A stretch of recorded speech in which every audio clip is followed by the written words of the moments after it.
Las combinaciones entre vinos y platos, que son cientos o miles de posibles combinaciones, reciben el nombre genérico de maridaje. Yo en principio soy partidario de la libertad en el maridaje, la libertad individual. No hay dos paladares iguales y cada uno puede buscar el placer de la forma que le apetezca más, pero siempre teniendo en cuenta ese concepto de sinergia, de mejorar el conjunto. El tabú de que solamente se pueden tomar, por ejemplo, en los pescados con vinos blancos o viceversa, es falso. Se pueden hacer muchas combinaciones entre tintos y pescado. Yo daría algunas líneas, porque las hay, de consejo, como por ejemplo siempre en la mesa servir primero los vinos más ligeros, los vinos blancos, por ejemplo, antes que los tintos, y en todo caso intentar combinar siempre texturas, sabores, aromas y hasta temperaturas y colores, de forma a que no haya enfrentamientos violentos, como por ejemplo un plato excesivamente especiado con un vino demasiado potente.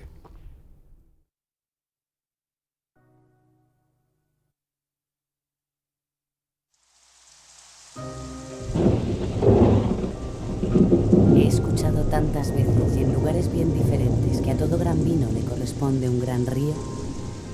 Es toda una ciencia interpretar el lenguaje de la tierra, cómo recibe la lluvia que le cae del cielo, lo que le afecta a cada terreno los rigores del clima.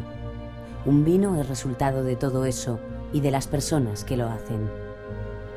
Cuando digo todo eso, me refiero a lo que ha sucedido en Ribera del Duero, en la austera y vieja Castilla, protegida por castillos y fortalezas, a lo largo de 100 kilómetros que siguen el curso del Alto Duero, entre Valladolid y San Esteban de Gormaz, en un territorio que comprende municipios de Valladolid, Segovia, Soria y Burgos, donde ahora se extiende magnífico un viñedo por ambas orillas del Duero. Donde ahora me encuentro se ha producido un fenómeno tan moderno como paradójico, porque es cierto que estas milenarias tierras conocen el cultivo del vino desde el siglo XI, pero también es cierto que de todo ello apenas nada había llegado a nuestros días.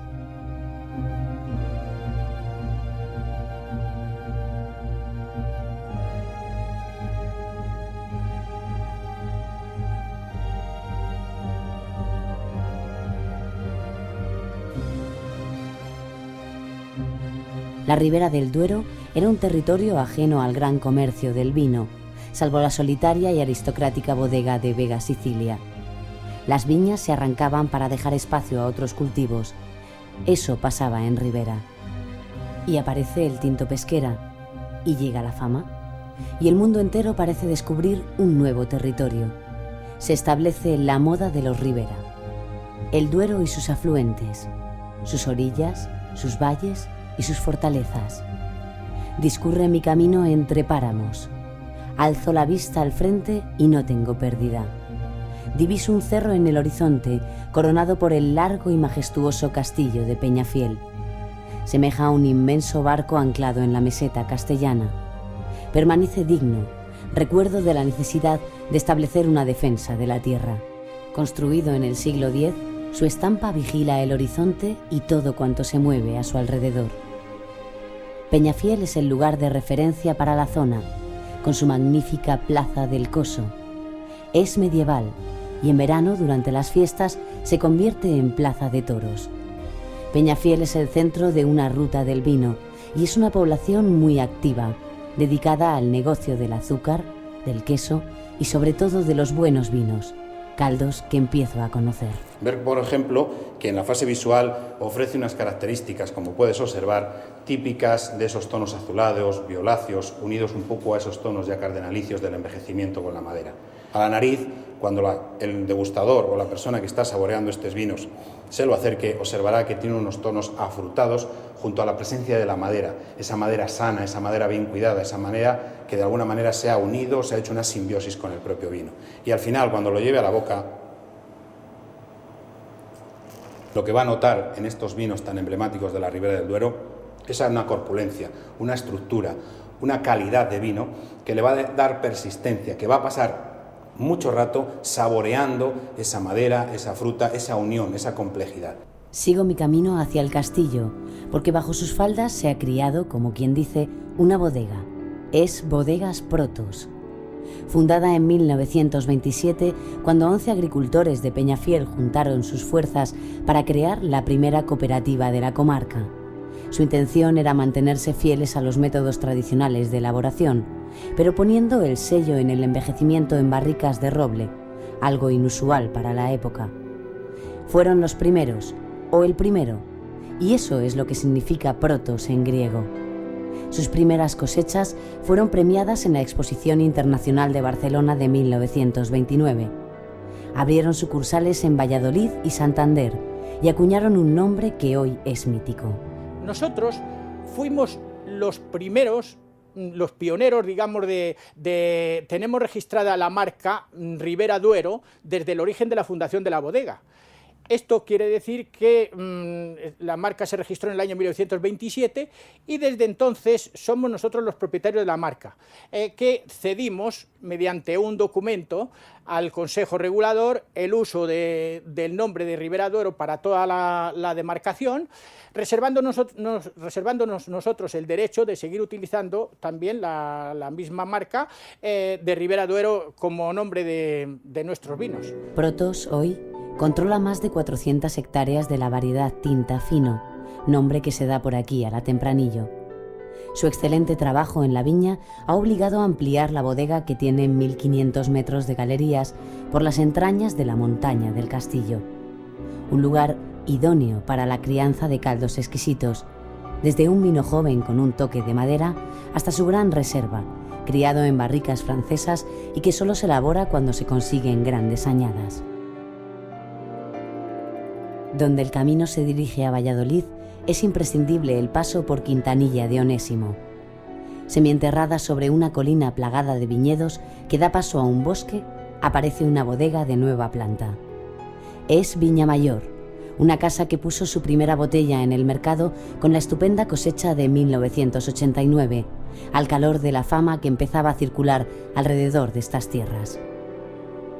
Y más que nacer, explota, porque en poco tiempo sus dimensiones se hacen espectaculares y sus resultados dignos de tenerse en cuenta. Una bodega que se introdujo en el mercado americano. Todos conocemos la gran dificultad de copar, de ocupar, de llenar o de extender la comercialización de los vinos españoles dentro del mercado norteamericano. Y ahora mismo podemos decir orgullosos que 5 de cada 10 botellas que se comercializan en Estados Unidos es Viña Mayor. Una bodega joven con orígenes que vienen de lejos, cuando la familia Barceló busca nuevos asentamientos. Al entrar, veo que están haciendo la trasiega mecánica y el lavado de barricas. Se realiza cada 6 meses. Pasan el vino de una barrica a otra y las lavan con agua fría a presión.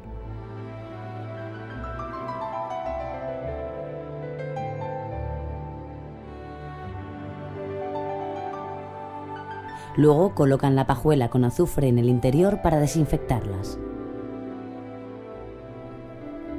Mediante largos acuerdos con viticultores de la zona, se aseguran una uva selecta cada año, que después de elaborada embotellan a 13 o 14 grados. Esta es la razón de la homogeneidad de sus vinos. Viña Mayor pone en el mercado 2 millones de botellas, entre los que destaca la novedad de un gran reserva especial. Son vinos redondos, bien acabados. En Quintanilla de Onésimo está también Bodegas Arzuaga. Ese es otro de los efectos de la fama. Las bodegas comienzan a dar lustre a pueblos antes olvidados. Han sido de los últimos en llegar a la ribera, pero lo han hecho sin complejos. La familia Arzuaga Navarro es originaria de Azpeitia. Entró en este mundo en 1981, por afición, sin prisas, para elaborar grandes vinos. Compró una inmensa finca llamada La Planta, donde los ciervos pasean a su libre albedrío junto a una encina milenaria. Empezó a plantar a casi 800 metros de altura. Hoy tiene 150 hectáreas de tinta fina y algo de cabernet. Después atendieron la construcción de una bodega que asemeja a un palacete de piedra. Se puede ver desde la carretera que une Valladolid y Soria en plena ruta del vino. Y como buen hombre de negocios, Arzuaga intentó amortizar su inversión desde el principio. Hola, ¿qué tal? Buenos días. Me recibe Juan Carlos, su enólogo, y con él recorro la bodega.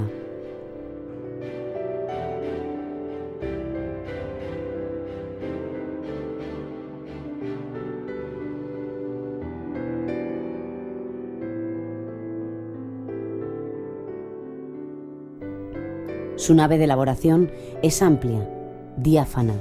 Suelen elaborar unos 800.000 kilos al año, pero está preparada para aumentar su capacidad si la calidad de la cosecha lo merece.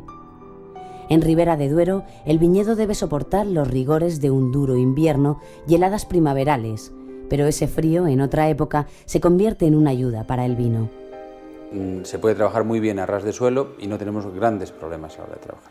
En cuanto que tiene lugar la fermentación, abrimos las abrimos las ventanas, abrimos las puertas, entra el frío y así el vino está durante más o menos 2 meses a la temperatura de la calle una vez terminadas las fermentaciones. En la sala de barricas, los caldos reposan con calma, sin urgencias, como el proyecto de Arzuaga. Cuando se bebe, se agradece.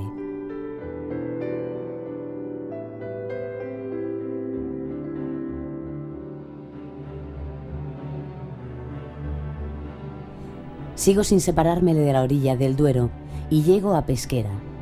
Es un pueblo de no más de 600 habitantes.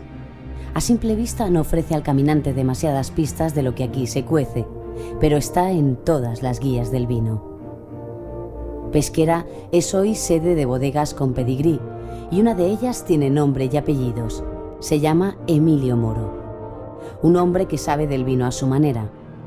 Recuerda dónde aprendió a elaborarlo, junto a su padre y su abuelo en una antigua cueva, y lo muestra con orgullo en las etiquetas de sus botellas. Junto a su familia, puso la primera piedra de su nueva bodega en 1989. No es un palacio.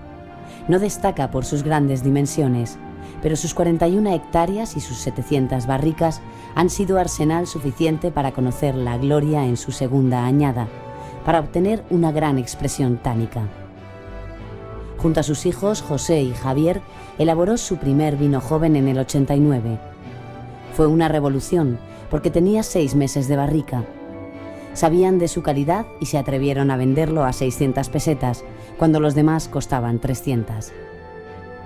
Emilio Moro presume de que en su finca Resalso están algunos de los mejores clones de la variedad tinta del país, según un estudio realizado por la Junta de Castilla y León. Miman la uva, y la combinación de varios tipos de madera y distintos quemados de la misma son parte del secreto de su vino. Con Emilio podría estar hablando días y días. Me confiesa que está tan hecho a sus viñedos que no podría vivir sin ellos. Me emociono al oírle hablar. Es el mismo sentimiento que viví en el Priorato, donde una joven bodeguera me confiaba lo que ahora vuelvo a escuchar. Pues claro que las hablo a las plantas, y la digo, pues hablas muchas veces, parece que esta hoja no me gusta, como que tiene enfermedad, pues estás constantemente, todos los días. Pues oye, les dices que lo primero que intentas es que se logre la cosecha, porque cuando lo ves tan bonito como esto, dices, joder, si se seca, si se estropea, si se apedrea, dices, teniéndolo ya casi como aquel que dice que entre 4 días empieza a pintar. Ahora esto, dentro de 15 días ya están pintando. Y claro, lo ves aquí tan bueno, encima los precios que están ahora las uvas, pues estás soñando todos los días con las uvas, todos los días estás soñando con ellas. Cada día sale al campo, quita hojas, racimos, parece conocer cada cepa, cada rama. Le pregunto si también le canta a las cepas. Su expresión cambia y con su brillante mirada me responde que sí. Me despidió cantando una jota conocida. Y al campo tan de mañana, y amor mío, no me lleves, y al campo tan de mañana, que hace frío, truena y llueve,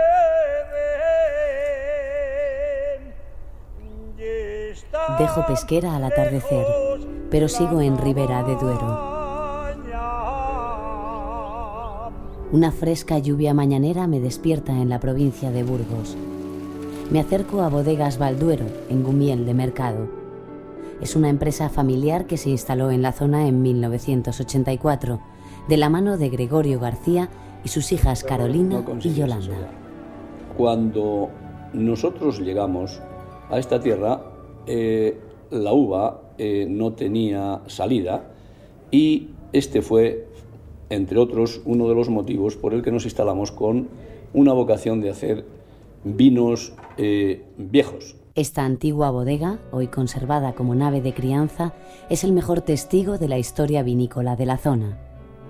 En Balduero, solo una pequeña parte de sus vinos sale al mercado al año de ser elaborada, ya que la mayoría se reserva para vinos de guarda.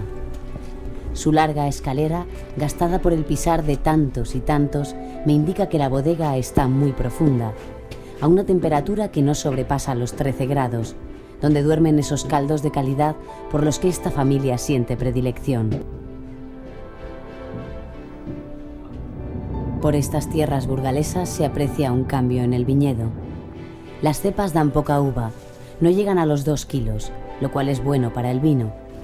Además, aquí el cultivo es en vaso, mientras que en otras zonas de la ribera casi todo es en espaldera. Hemos querido aprender de aquel cultivo tradicional que hemos visto en esta zona. El cultivo por eso lo hacemos en vaso y en secano, porque las uvas crecen en menor cantidad en la cepa, es decir, cambiamos la cantidad por la calidad. Por eso estas uvas nos permiten hacer vinos de larga duración. Esto quiere decir que nosotros cuando sacamos los vinos al mercado son un poco distintos que los vinos en general de la zona, porque lo que intentamos es tenerlos más tiempo en barrica y más tiempo en botella, de tal modo que nosotros no pedimos fe a la hora de brindar un vino, sino que lo damos ya hecho. Todos son detalles. Incluso observo que en las etiquetas de sus botellas reproducen cuadros de un maestro de la pintura, Bela Zanetti. Aún en Burgos, quiero ver la pequeña bodega de un monasterio, hoy cisterciense pero antes benedictino, el de San Pedro de Cardeña, donde se conserva la tradición de hacer vinos.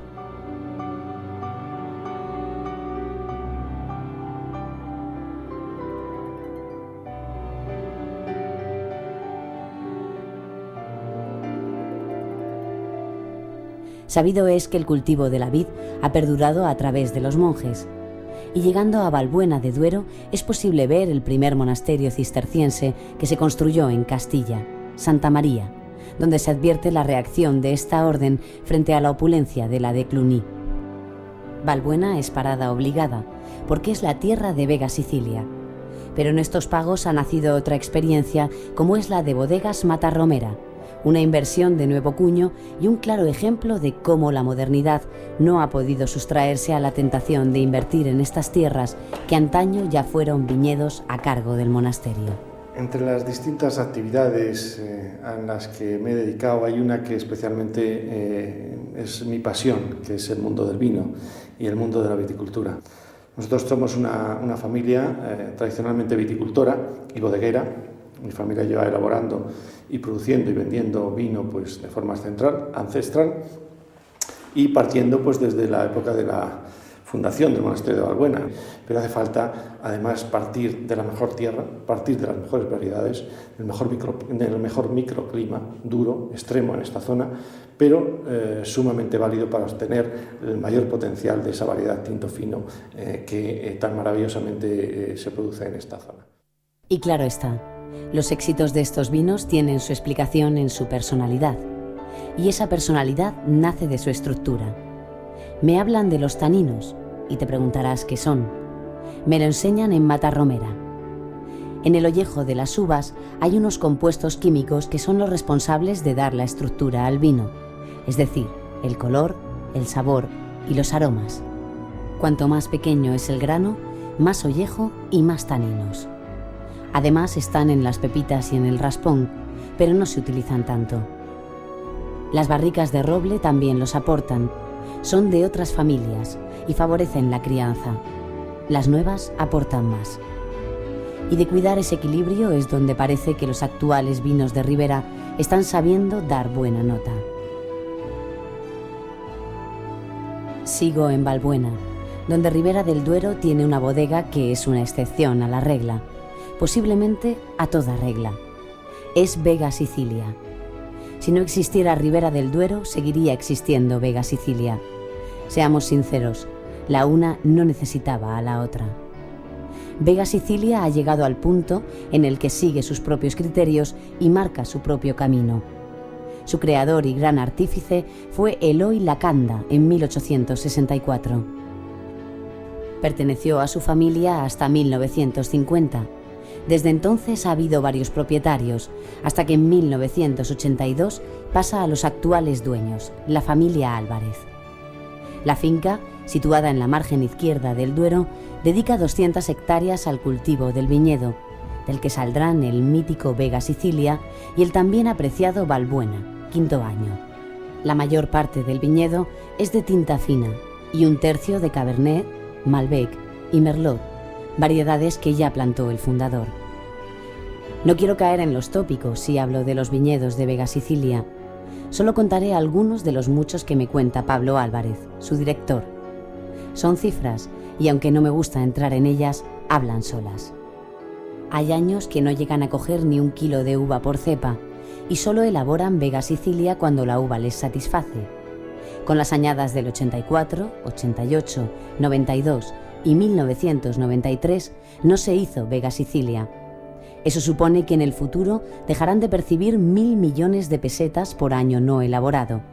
Son 90.000 botellas, un mito que desde el siglo pasado llega a nuestros días. Es un vino que ha permanecido por encima de las modas que periódicamente se van sucediendo. Eso no quiere decir que Vega Sicilia no haya cambiado en todos estos años. Vega Sicilia ha cambiado y mucho.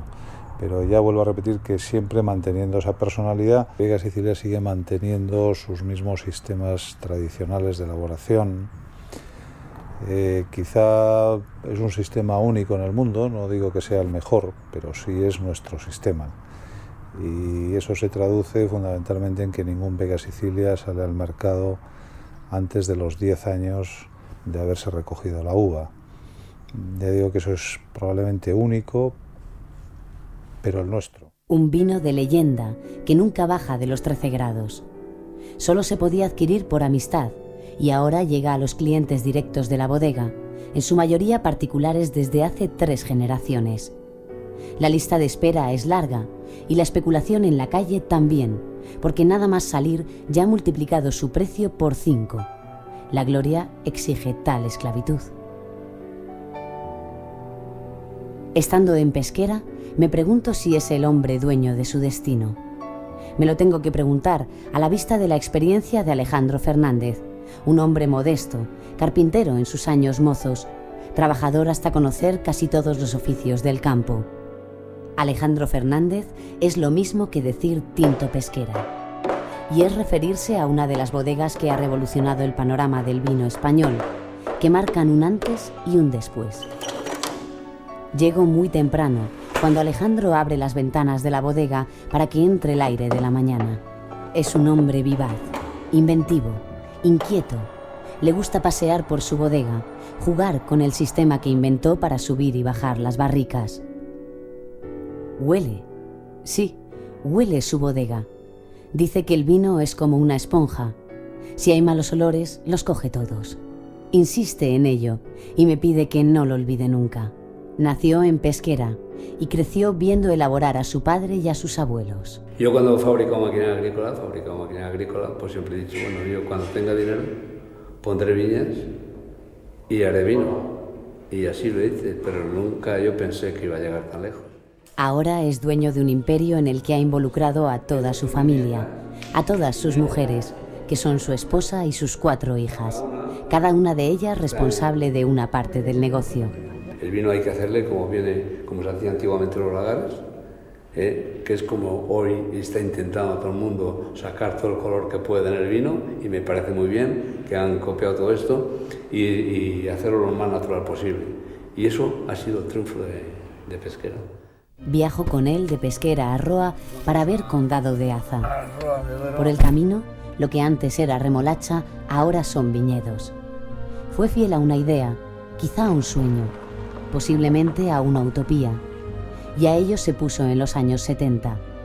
En España nadie parecía entender su receta, pocos celebraban su vino, hasta que más tarde la crítica de Estados Unidos reconoció su calidad.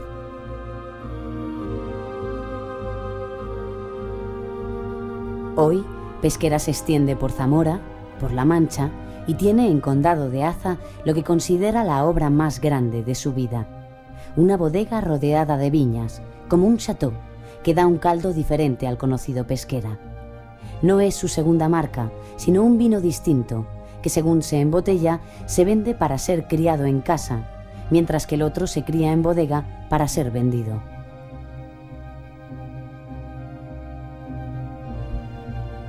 Dejo el horizonte esplendoroso de Ribera de Duero, majestuosa, un punto enigmática, que le ha dado una nueva dimensión a la uva tinta fina o tempranillo. Vivía el Duero ausente y ahora habla, y se expresa con rotundidad y con fuerza, con esa personalidad y ese color intenso que tienen estos vinos.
La conservación de un vino blanco tiene los mismos requisitos que la conservación de cualquier vino tinto.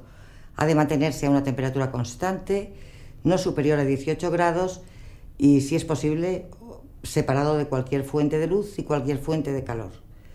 Con respecto a la duración y de los vinos blancos y a su conservación, pues pasa también exactamente igual que con los vinos tintos, aunque en España existe la creencia de que los vinos blancos no perduran. Es exactamente igual que con los tintos. Aquellos vinos del año que no tienen crianza, depende de su calidad y de la estructura que tengan, puede mantenerse algunos años. Pienso que un vino blanco sin crianza de buena calidad puede durar hasta 3 años. Cambiarán un poco sus características, perderá frutosidad, pero ganará en envergadura y en carnosidad. Y con respecto a los vinos blancos de crianza, pues depende también de la crianza que hayan tenido y de las características peculiares de cada vino. Pero hay vinos blancos que adquieren su máxima expresión pues al cabo de los 5 o 6 años de haberse puesto en la botella.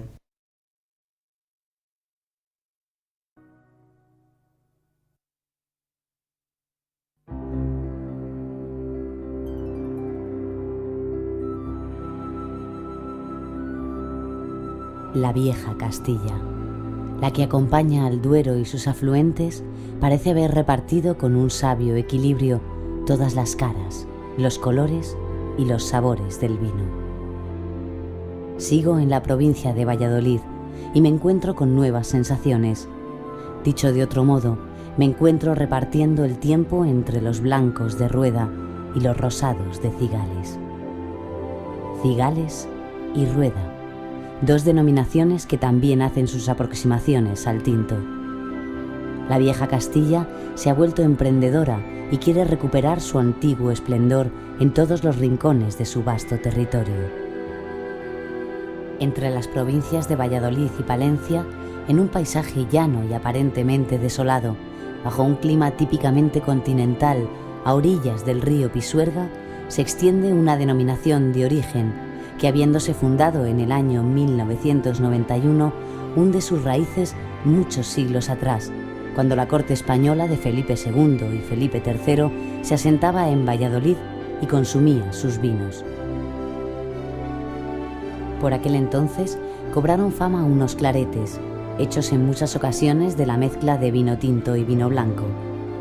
Rosado es la palabra que debo utilizar hoy, ya que la Comunidad Europea no reconoce el clarete como un tipo de vino. Tenían un encanto típico, un sabor afrutado y agradable. Tal fue así que la demanda superaba la oferta y no había suficiente para cubrir las necesidades de los vecinos. En todos los pueblos de esa estrecha franja se elabora vino.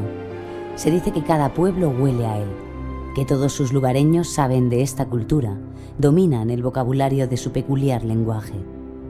El clarete era un vino que tras pasar 6 meses en barrica solía venderse a granel. La costumbre ha llegado hasta nuestros días y todavía mucha gente gusta de comprar esos vinos de esa manera. La bodega cooperativa de Cigales, fundada en 1957, es una de las más antiguas de la zona. Allí me enseñan cómo se elabora el rosado.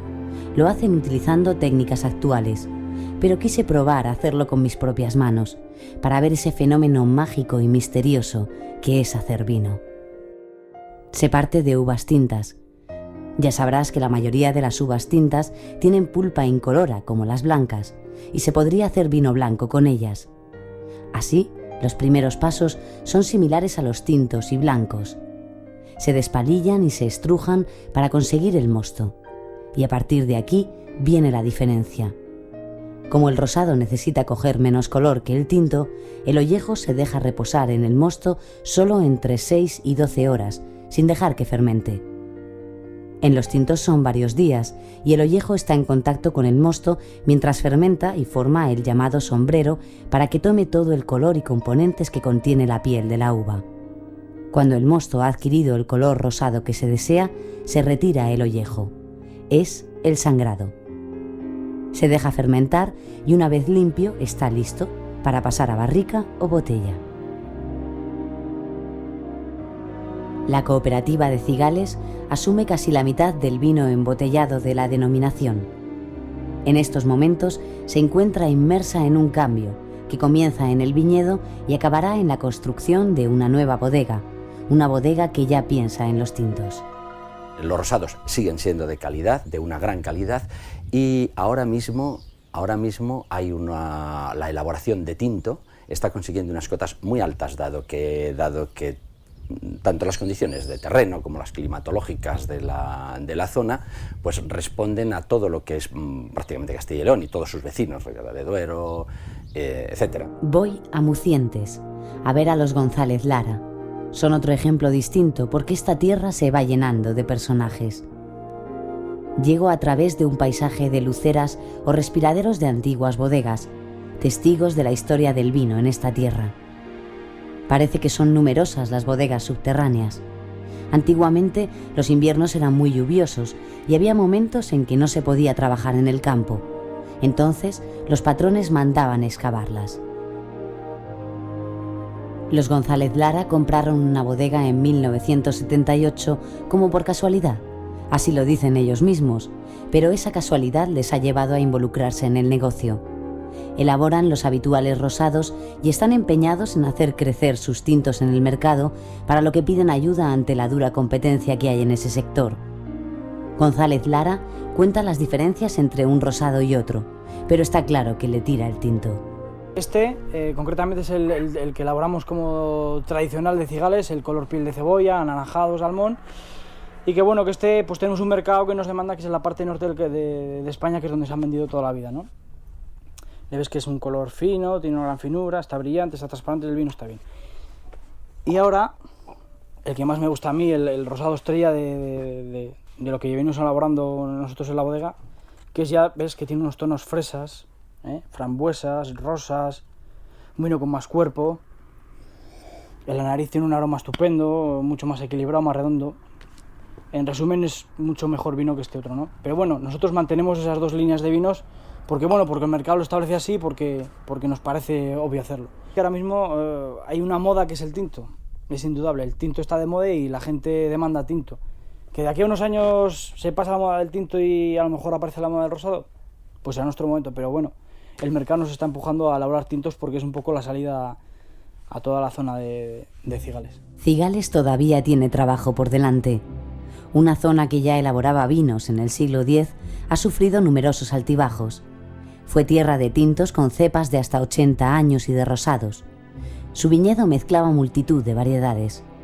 En 1986 se inició una reestructuración y hoy su uva se cotiza, pero podría llegar a ser un problema, según me cuenta el presidente del Consejo Regulador. Nuestra uva pues está muy demandada. Son uvas que se producen en tierra cascajosa, en tierra árida, en tierra castellana. Son variedades nobles, variedades autóctonas, variedades como la de Tinto del País, que es la más importante en Castilla y León, y a unos precios bastante baratos. Entonces, ¿cuál es el problema? Que está saliendo uva del Consejo Regulador. Está uva nuestra saliendo a otras zonas, y nosotros pues casi te diría que no lo podemos impedir. Y bueno, pues como problema te diré que el año pasado, en la cosecha del año 1998, casi 1,5 millones de kilos de uva salieron de aquí. Y eso, bueno, pues de alguna forma es un problema, porque si queremos potenciar nuestros vinos y basarnos en una elaboración un poquito más fuerte en cuanto a cantidad, pues nos están vetando.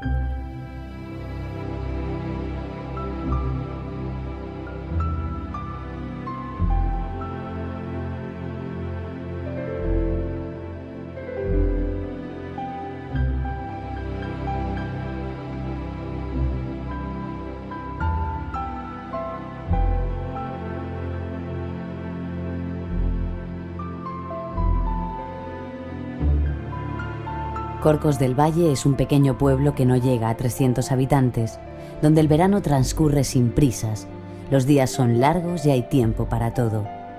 Así lo piensa el cura de la iglesia de Santa María la Mayor, que está en tareas de restauración. El románico abunda en Castilla y León y para recuperarlo muchas veces solo se tiene la ayuda de los vecinos.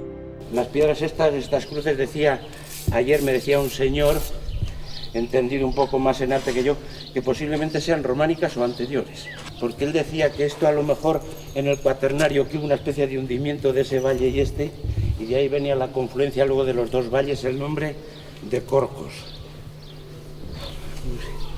Eso ya sería para estudiarlo más profundamente. Corcos tiene una larga tradición en el mundo del vino.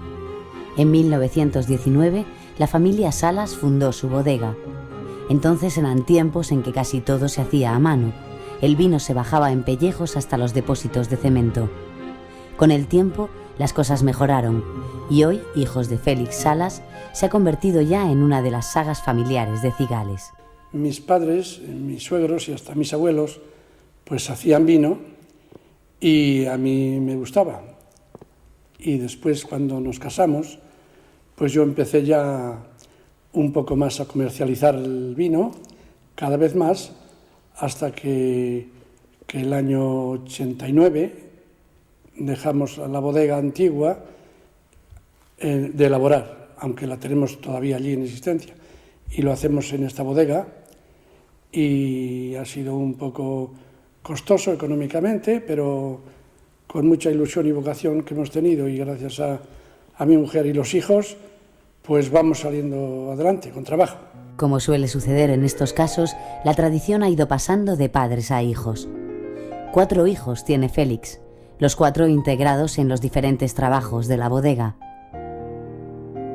Ellos han sido los primeros en crear el color de los nuevos rosados de Cigales, con las variedades tintas del país a las que unieron garnacha, verdejo y albillo. El color del vino, más que nada, a mi familia y a mí sobre todo, es que no nos gustaba nada el color cebolla que había en el mercado, y sobre todo en la zona de Cigales, que entonces el vino que sacamos fuimos los primeros que sacamos este color.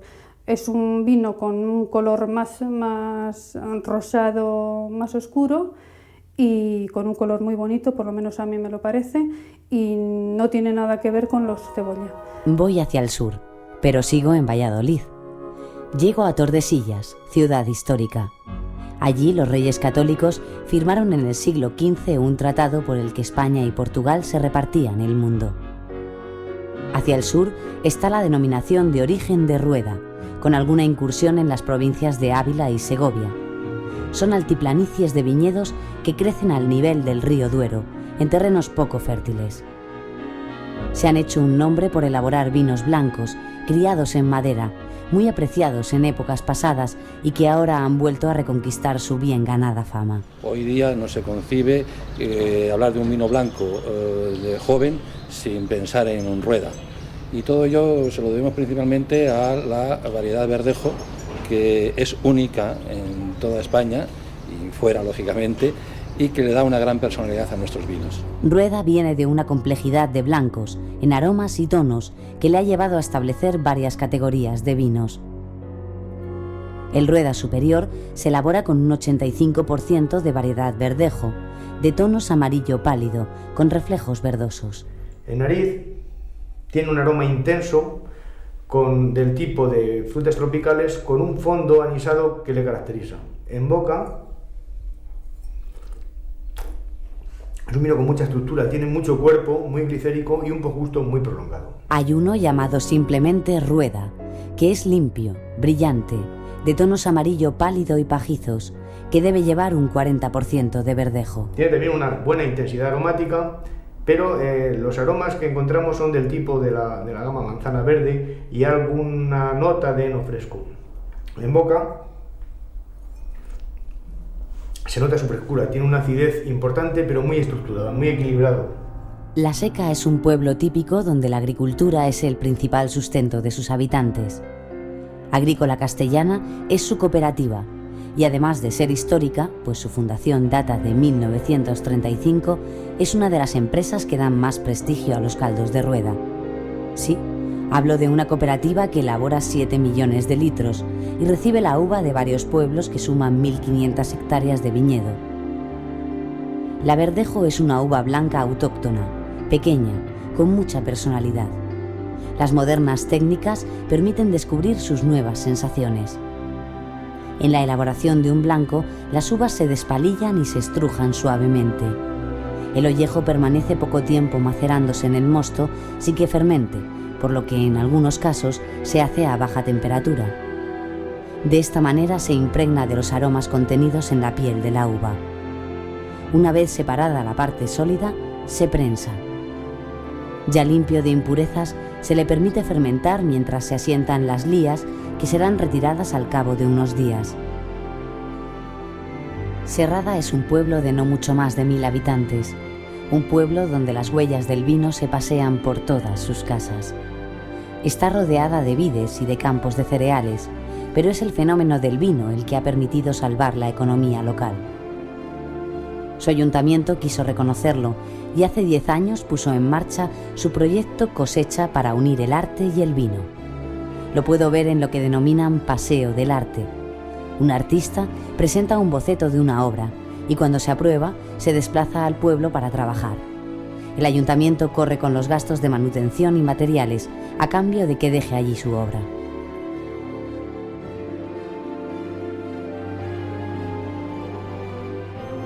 En Serrada existe una bodega histórica de la denominación Rueda.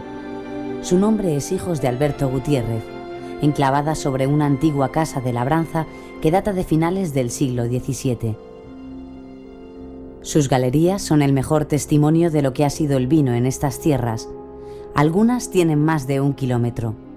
Es común aquí, donde casi cada casa del pueblo conserva su propia bodega subterránea. En esta casa se elaboraba hace 300 años. Era una propiedad de la Orden Dominicana. Recorrerla es vivir lo que ha sido el vino durante muchas décadas. Hay mucha historia y mucho trabajo. En Hijos de Alberto Gutiérrez se pueden almacenar hasta 13 millones de litros de una gama de caldos que va desde el Rueda, elaborado con Verdejo o Sauvignon Blanc, a tintos de Tempranillo, que salen al mercado como vinos de la tierra de Medina del Campo. Paseo por los patios de bodega, entre un mar de garrafas de cristal donde antes se echaba el vino que hoy se conoce como Dorado Rueda, símbolo de la antigua rueda, pues son caldos rancios, semejantes a los llamados generosos, que necesitan más oxidación. Calidad, historia, tradición. El 75% de la facturación la realizamos fuera de España, sobre todo dentro de la Comunidad Económica Europea. Tenemos países como es el caso, por ejemplo, de Dinamarca, que vendemos más vino que en España, pero en general en la Comunidad Económica Europea y luego en otros países como puede ser Suiza, Bosnia, incluso Rusia. El total de las ventas al exterior es un 75% y en el mercado nacional aproximadamente un 25%.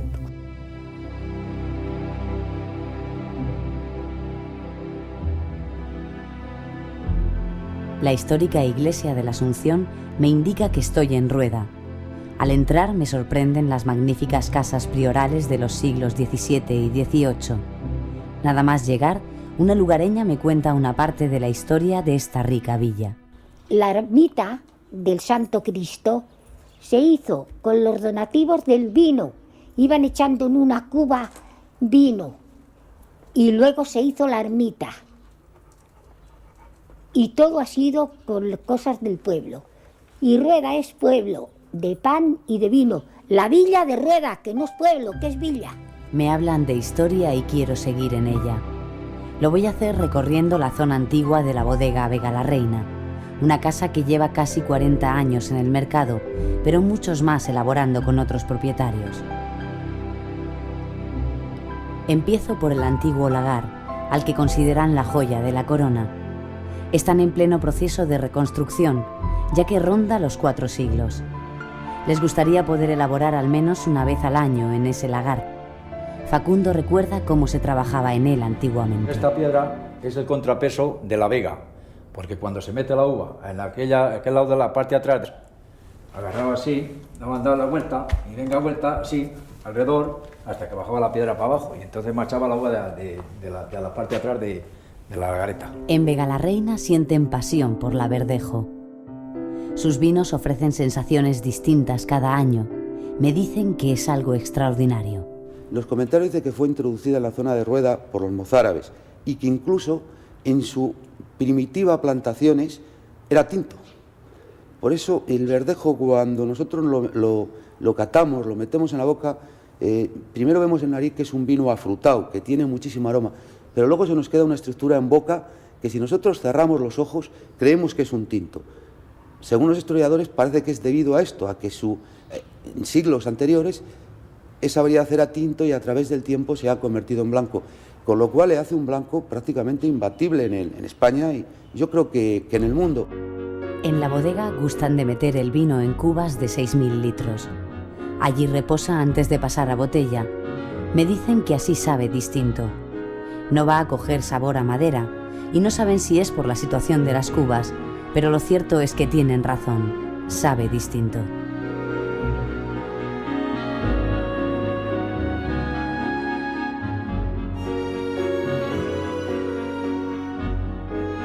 Fuente del Sol es el lugar de donde proceden los curros, una saga de viticultores y comerciantes que se extiende desde los tatarabuelos de los hermanos González y Llera, quienes se acostumbraron a trabajar en el comercio y en el campo y que siguieron con la tradición de la bodega a pesar de la temprana muerte de su padre.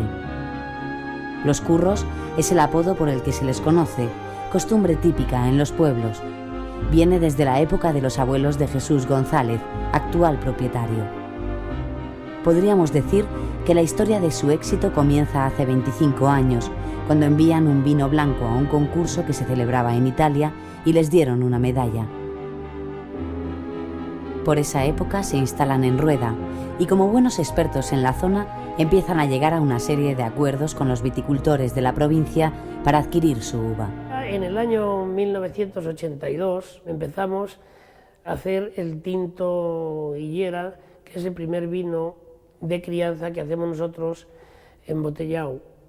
Este vino que nosotros le comercializamos a partir de las Navidades del 83 nace con 72.000 botellas y nuestra gran sorpresa, que pensábamos que teníamos para más de 2 años, y en junio de este mismo año se nos acabó.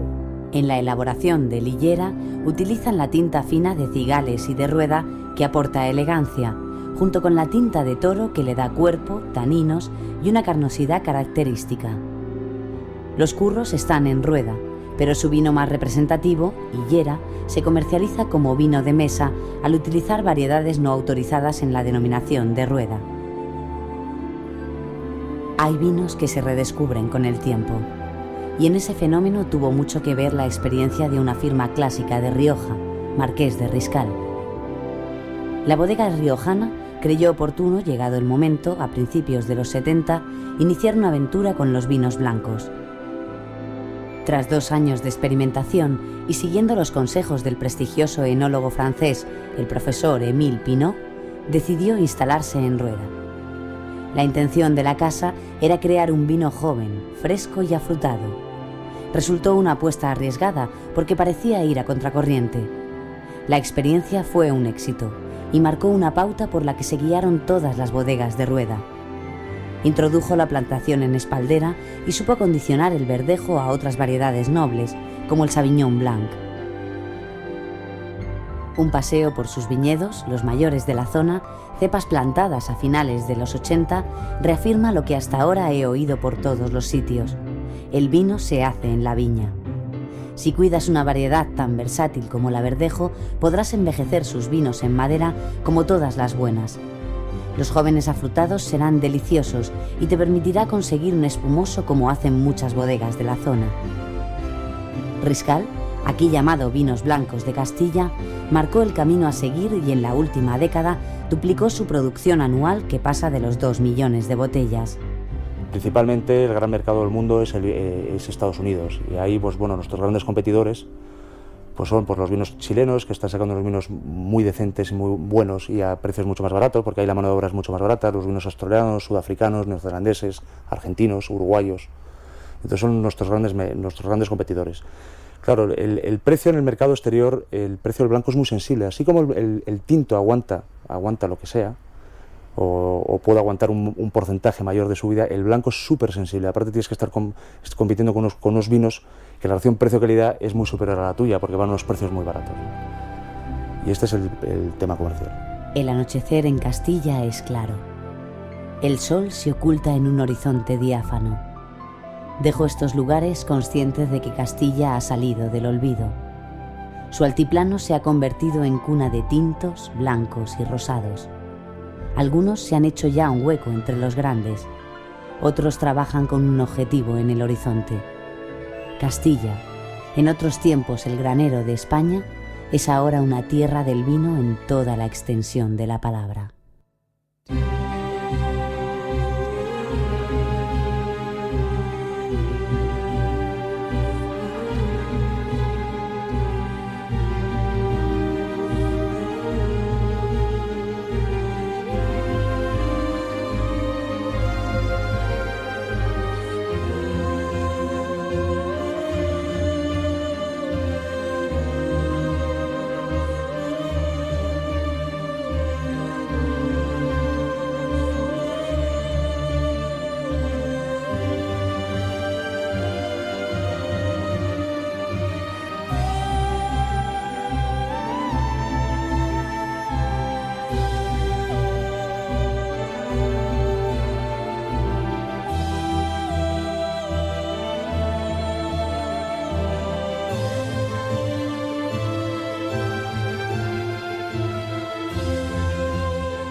Desde mi punto de vista, yo creo que hay que distinguir entre oxigenación y decantación. La decantación yo creo que debe hacerse cuando veamos una cantidad de precipitado en un vino, viejo o no viejo, ¿no? Cada vez hay más tendencia a no filtrar y puede tener precipitado. Entonces, lo que hacemos es que inclinamos sobre el decantador con una luz de abajo, si es posible, y que el vino caiga sobre las paredes del decantador y a la vez oxigena. Si es solamente oxigenar, desde mi punto de vista lo importante es que el vino esté 18-19 grados de temperatura. Entonces ponemos en la copa una cantidad la movemos un poco y en este tiempo hemos oxigenado mucho más que si tenemos la botella solamente descorchada y oxigenando la superficie que queda ahí. Yo pienso que es más conveniente hacerlo de esta manera. Importante, temperatura y copa, moverlo un poco y percibimos todos los aromas que tiene de principio a final.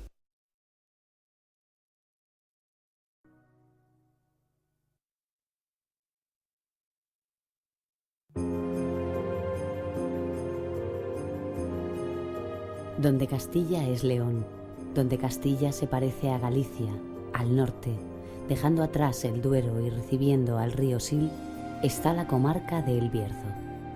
Un lugar donde los romanos llegaron tiempo atrás buscando oro y más tarde el carbón, que ha sido la base de la economía de esta zona durante siglos. Con razón, ellos llamaron a esta tierra Vergidum, que significa el vergel.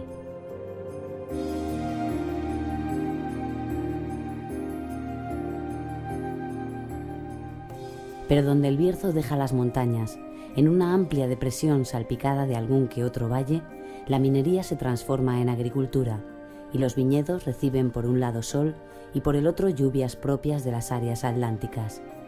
El conjunto es una comarca donde la uva tiene un cultivo equilibrado y de alto rendimiento. A esos viñedos, fíjate lo que te digo, se les dio en llamar en su tiempo borgoñeses, síntoma de que seguramente fueron los peregrinos del Camino de Santiago quienes trajeron la influencia francesa a estas tierras. Y de esa influencia es la uva mencía, que le da un paladar aterciopelado a sus vinos.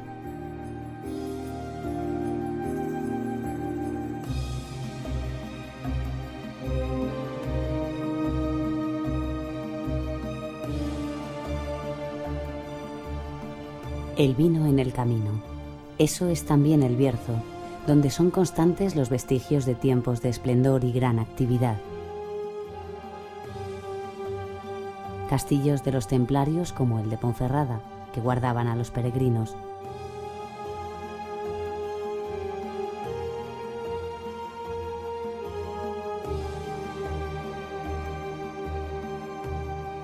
Monasterios que daban trabajo a los lugareños, iglesias, palacios. En la Edad Media, estas tierras leonesas protegieron la cultura del vino frente al Islam. Los vinos del Bierzo vivieron su expansión comercial aprovechando el reclamo del Camino de Santiago y el paso de tanto peregrino que todavía asoma por estas tierras con sus macutos y sus zapatillas deportivas, señal inequívoca de que el flujo nunca se ha detenido en el tiempo. Como en tantas otras regiones, el Bierzo sufrió males como la filoxera y el arranque de cepas para dejar paso al cereal. Pero el destino le ha dado a esta región una nueva oportunidad, y es la modernidad la que abre los ojos de los vecinos del lugar, conscientes de que el mercado demanda caldos con personalidad y de que el Bierzo tiene un papel que interpretar.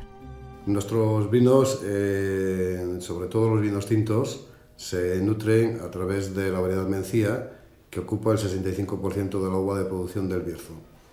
Es una variedad que tanto para vinos jóvenes como para vinos de crianza o vinos de reserva es una uva que está experimentada, es una uva que hemos ganado grandes premios en vinos de reserva y en vinos de crianza, quiere decir que es una uva idónea para unas crianzas o unas reservas. En los blancos predomina la uva palomino, junto con la Godello y la Doña Blanca. Son amarillos pajizo. Sus aromas recuerdan a la manzana golden, al heno y al anís. Al beberlos son equilibrados, untuosos. El rojo guinda, con matices violáceos, es el color que da la mencía. Agitamos un poco la copa. Nos salen los aromas primarios de la variedad. Son aromas de tierra húmeda y metálicos. Llevando la boca,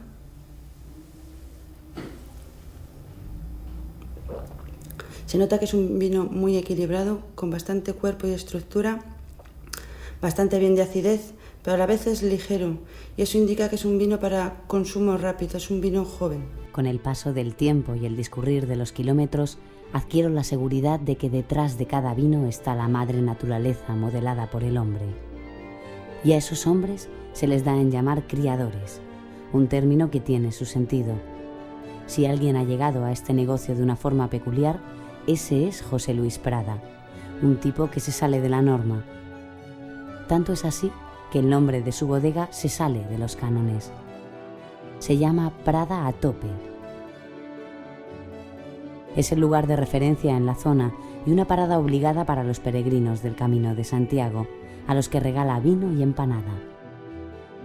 Allí estaba María. Era de San Sebastián. Realmente el camino es bonito, pero yo pienso que es muy duro. Cuando tienes poco tiempo, además. Se ven cosas bonitas, te encuentras muchos personajes, mucha gente, anécdotas, cosas que no sabes, que no tienen un porqué. ¿Por qué te implica y te empuja algo a seguir cuando estás cansado? Tampoco sabes por qué. Y luego la gente de los pueblos pequeños es tremendamente acogedora. Muy hospitalaria. Mucho más hospitalaria que los sitios grandes. Vas por ahí, te dan de beber, te dan de comer, te ofrecen cosas, como aquí. Vienes y te regalan Te dan vino, te dan un bollito con chorizo. José Luis Prada fue un vendedor de mercancías variopintas en Cacabelos, algunas de las cuales importaba de Londres. Y las mercaderías le llevaron al vino de una forma intuitiva. Su bodega está en Canedo, al lado de un palacio del siglo XIII que la familia está restaurando para convertirlo en hotel.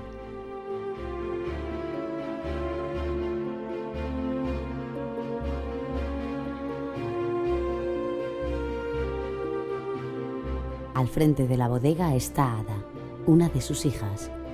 Cuando llegué estaba descubando lo que será su vino de maceración carbónica, un caldo que les dio fama.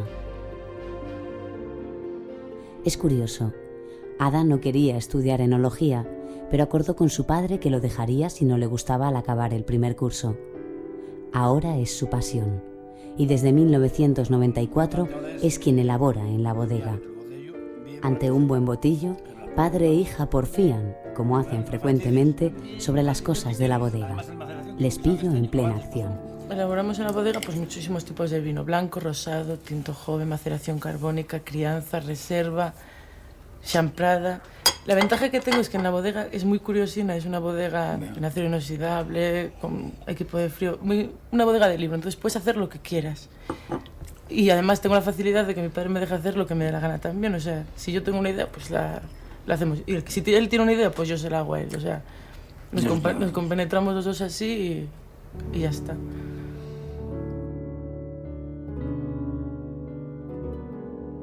Otro ejemplo del Bierzo es el de Daniel Vuelta, un hombre que pertenece al vino casi desde su adolescencia y que ahora está empeñado en que el Bierzo se convierta en una denominación ejemplar.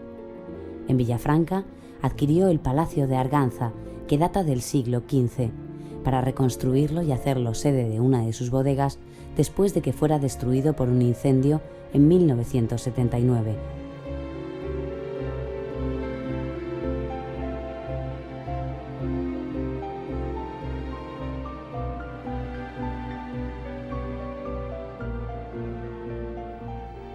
En Toral de los Vados está su nuevo proyecto, una moderna instalación con un amplio parque de barricas, ya que uno de sus objetivos desde hace muchos años era la elaboración de reservas y grandes reservas.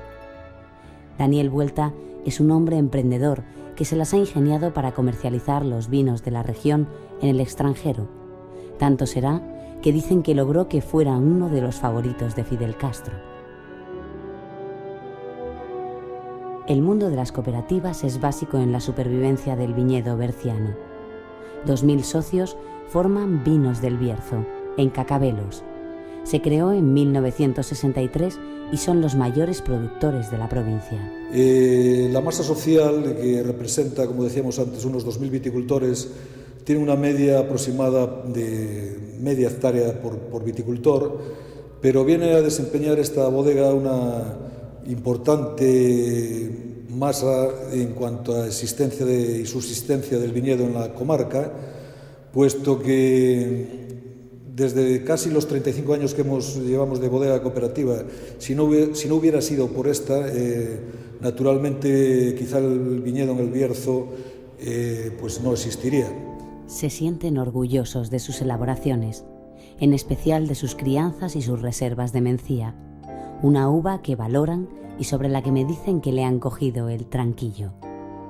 Desde hace muchos años, el mercado natural de los vinos del Bierzo siempre ha sido Galicia y Asturias. Ahora es sencillo encontrarlos en el resto de España y también empiezan a exportar a Europa y Japón, un aliciente para el viticultor. Cabañas de Oro es marca de prestigio en el enclave leonés. Su bodega está en Cabañas Raras. Se encuentran en pleno proceso de renovación, tanto en bodega como en viñedo, con la plantación de nuevas variedades.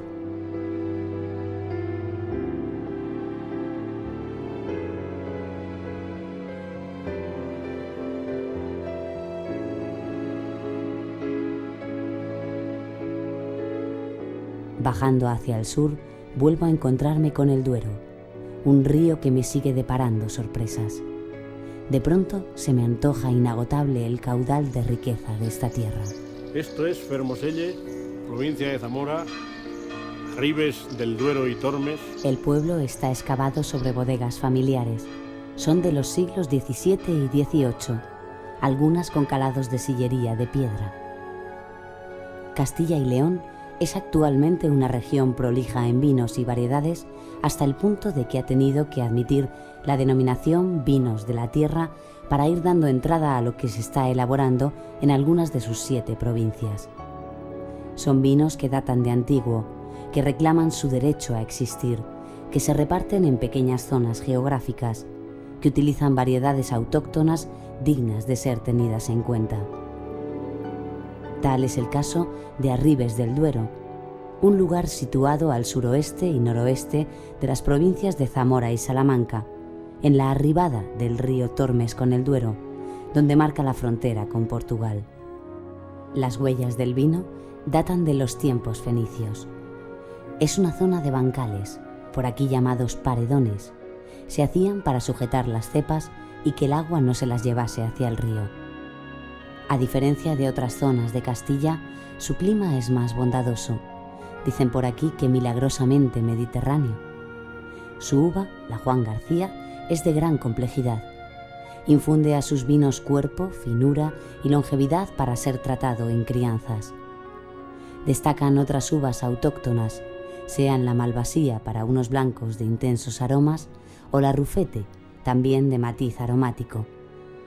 Arribes del Duero busca la denominación, asiste ilusionada a la llegada de nuevas bodegas y se vende a sí misma como un secreto para iniciados. Llego a Valencia de Don Juan y visito su castillo, desde donde diviso el río Esla. Por aquí arranca sus primeros pasos como vinos de la tierra Valdevimbre Los Oteros, entre León y Valladolid. Es una tierra de vinos de siempre que sobrevivió a la filoxera, zona de cepas muy densas donde se produce otra variedad autóctona, la Prieto Picudo, apta para un rosado ligero y afrutado, de color rosa-naranja, que algunos creen originaria de Italia. Viajando por el campo, me llaman la atención los palomares de adobe, circulares o cuadrados. Es una estampa típica. Paso por Grajal de Campos para ver su colegiata y su castillo.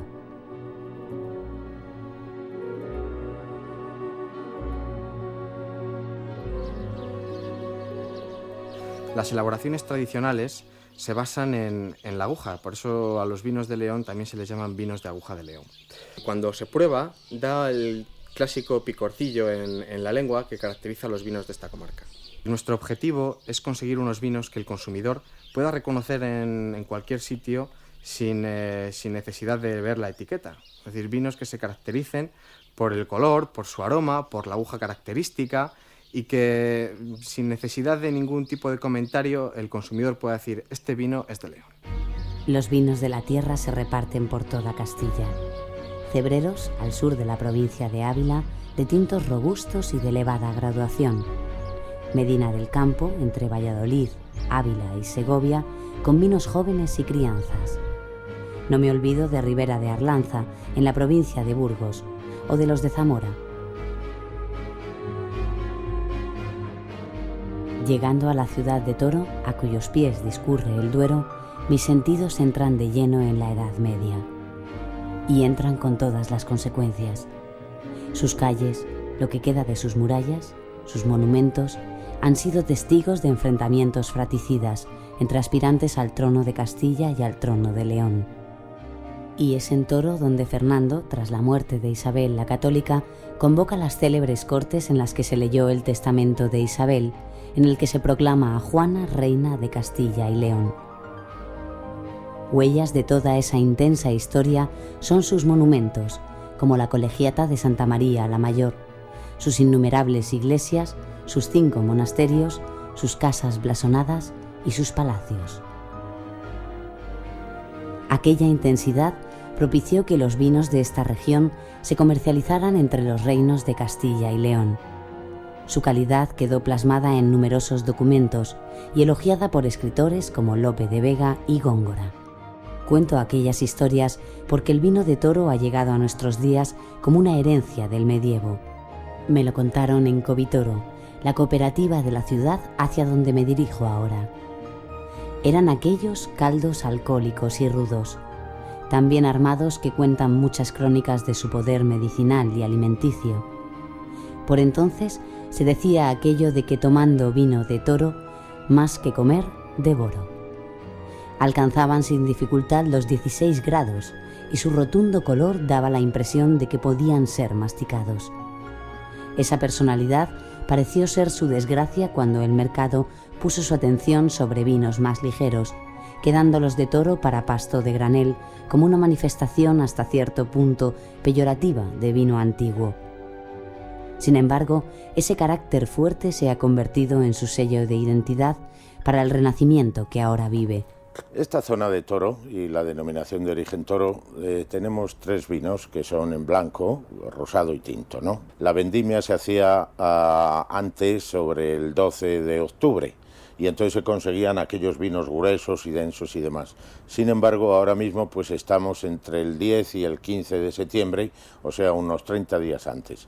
Entonces, con esto hemos conseguido el mismo tipo de vino, sí, pero con una graduación alcohólica inferior, está entre los 13 y 14 grados de alcohol. Entonces el consumidor ya lo acepta perfectamente ese alcohol. Covitoro, desde hace años, supo adaptarse a los nuevos gustos y puso en marcha un proyecto para transformar sus caldos, pero manteniendo la fuerza de sus aromas y color.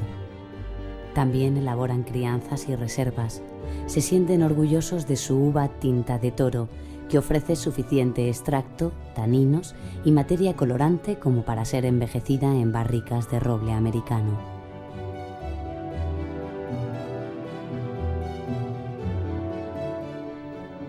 La familia Frutos Villar es un caso peculiar. No vienen a Toro a conquistar nuevos mercados. Nacen en Toro y desde aquí se extienden al exterior. Se asientan en estas tierras desde hace 4 generaciones. Empezaron comprando y vendiendo vino en pellejos hasta que en 1920 deciden edificar su propia bodega, la primera de la comarca construida en el siglo XX. Su experiencia y la confianza de los viticultores, a los que sigue comprando la uva, les impulsa a instalarse en Cigales a partir de los años 60. Más tarde adquieren otra bodega en Ribera del Duero y es en 1990 cuando comercializan vinos de rueda. Así es como se han extendido con solidez por los confines de Castilla. Muestra de ello son sus conocidas marcas Murube o Calderona. La bodega es familiar, pero tienen muy claro que deben distinguir entre empresa y familia para que siga creciendo. En la actualidad, uno de sus puntales es Carlos Villar. Empezó desde abajo en el viñedo, después embotelló, fue responsable de exportación y ahora está al frente de la viticultura. No creo que un vino se deba atar las modas porque estas suben y bajan y no tenemos que estar pendientes de si tenemos un momento de esplendor 3 o 4 años seguidos y después bajamos otra vez. Yo creo que los vinos tienen que tener su personalidad propia. Dejo por ahora la ciudad de Toro y salgo al campo. La tinta de Toro de la que tanto me hablan es la uva que predomina. De tamaño medio y color azul negruzco, desciende de la Tempranillo, pero su adaptación a esta tierra le ha dado una identidad propia. La tinta se puede reconocer por una especie de venilla que tiene bajo el ollejo. Es una denominación de origen pequeña, que se extiende por Zamora y la provincia de Valladolid. Hoy asiste feliz al momento que se vive con la llegada de nuevas bodegas. El instalarse en nuevas empresas, pues que entendemos en la zona que creo que es bueno para la zona crear riqueza, eliminar paro. Y al mismo tiempo creemos que el instalarse en las empresas que están instalando no son unas empresas cualquiera, son unas empresas con un prestigio a nivel nacional, por lo tanto es beneficio para la zona. Viajo por la tierra del vino hacia Benialbo, a la bodega de Ramón Ramos. Estoy rodeada de viñedos y cereales. Es una tierra pobre, pero soleada y con un subsuelo bueno, que por aquí llaman chinarros.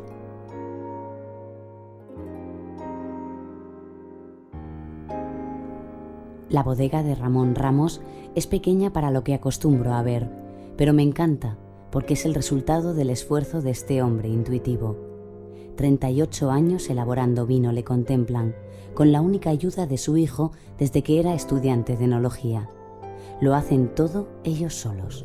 Nada más en campaña metemos 2 o 3 empleados y nos tiramos 2 o 3 meses hasta que los vinos los vamos ya preparando, fermentación, haciendo los trasiegos correspondientes, y a partir de eso pues ya lo hacemos nosotros. Porque mi hijo estaba haciendo enología y entonces mi hijo venía, me ayudaba sábados y domingos, que nos estábamos trabajando hasta las 5 de la tarde. Y luego yo le llevaba a Autorres para que marchara a Madrid. Y luego la parte de la semana pues no había horas para mí. Y así lo he hecho, y venga a trabajar, y esto ha sido lo positivo de este negocio familiar.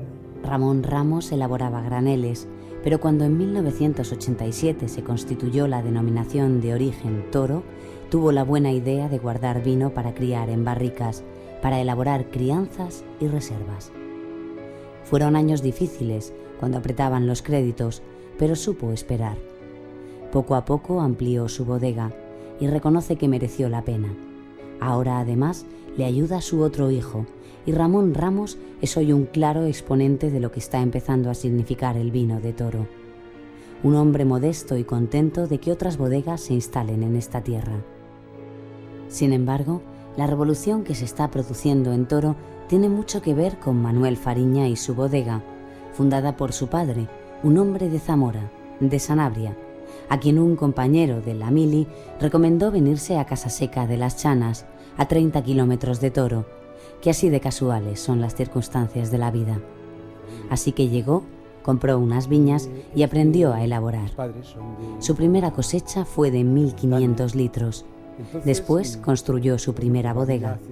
Años más tarde trató de involucrar a sus hijos en el negocio, pero fue Manuel quien continuó con la saga familiar. A los 20 años me fui a Requena para estudiar enología porque era necesario tener una formación y conocer bien la profesión. Aquello la verdad que me impactó muchísimo porque a mí me parecía que aquí era un gran mundo de vino, y cuando llegué allí me quedé asombrado, la cantidad de viña, la cantidad de bodegas muy bien instaladas. Bueno, aquello para mí era la modernidad y esto era lo antiguo. Manuel fue quien convenció a su padre para edificar una nueva bodega, convencido de que podían sacarle partido a la riqueza que atesoraba esa tierra, y empezó su revolución. Cambiaron los depósitos, empezaron a embotellar y ayudó a poner los cimientos de lo que hoy es esta denominación. Cuando se creó, su bodega de Casaseca quedaba fuera y tuvo que construir otra en Toro. Y aquí estamos donde se ha hecho el verdadero cambio del vino de Toro. Se cuidó el viñedo y se adelantó la vendimia. En la bodega destaca que hacen una maceración más corta, a temperatura controlada. Despalillan y extraen todos los aromas de la uva. La gama de caldos de Bodegas Fariña va desde su sabroso tinto primero al gran reserva colegiata, que solo se hace en años muy buenos. En la bodega de Casaseca está la nota sentimental, un blanco semidulce de albillo y moscatel, un vino de toda la vida, que se bebía en las fiestas familiares y Manuel Fariña ha recuperado felizmente. Ahora el Duero entra en Portugal, donde seguirá manifestando su riqueza. Aquí termino un recorrido por viejos reinos, repleto de historias medievales, de cereales y viñedos. Viñedos variopintos, pero con carácter, que han dado lugar a una diversidad que celebran estos tiempos de ahora. El Duero es la Ribera, es Rueda, es Cigales, es Toro.